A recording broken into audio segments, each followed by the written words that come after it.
A Tale of Two Economies. We often refer to the growing divide across America as that of Main Street versus Wall Street. However, in a strictly literal sense, the divide is between what we call the real economy versus the debt sector. To understand this better, let us return to our tiny world example of banking. Before the introduction of banking, because there was no debt, all the money in the world was circulating in exchange for things like housing, food, healthcare, and industry.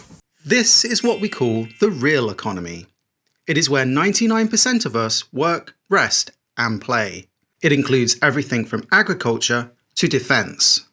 If it helps you conceptually, think of the real economy as Main Street. In our tiny world, before the introduction of banking, all the money in the world equals $100. And if you had all the money in the world, you could buy everything in that world, which is why we can say the real economy is worth $100. But after just 1 year of banking, there is now more debt in the world than money to pay for it.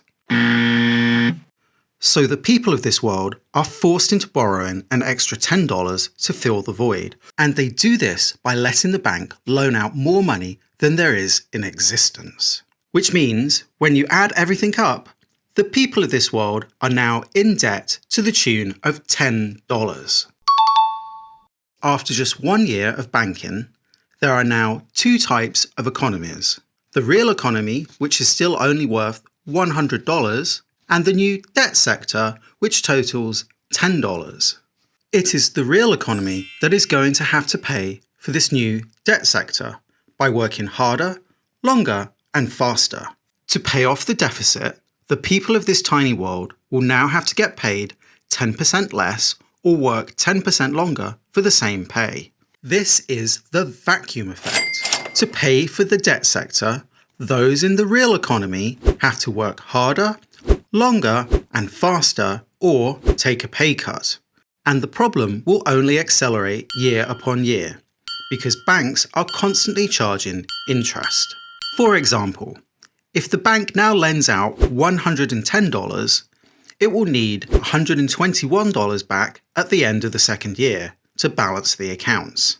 But there is still only $100 in the whole tiny world, meaning the deficit and the debt sector now totals $21, while the real economy is still only worth $100. And if the bank now lends out $121, it will need $133 back at the end of the third year to balance the books. To pay off this deficit, the people of the tiny world will now have to work 33% harder and longer, or take a 33% pay cut.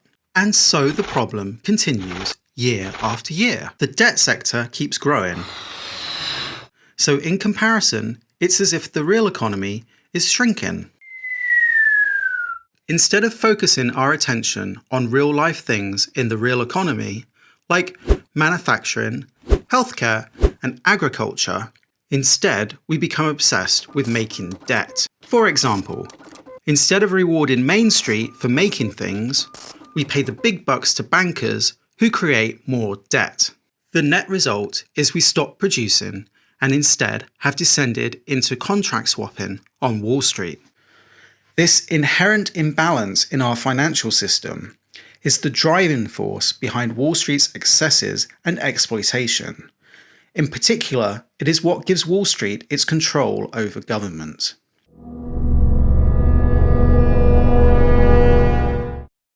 Help us change the system. Please like, subscribe, and share our videos. Please visit us at fairvaluesystem.com. With a little help from you, we can solve nearly all the problems in the world.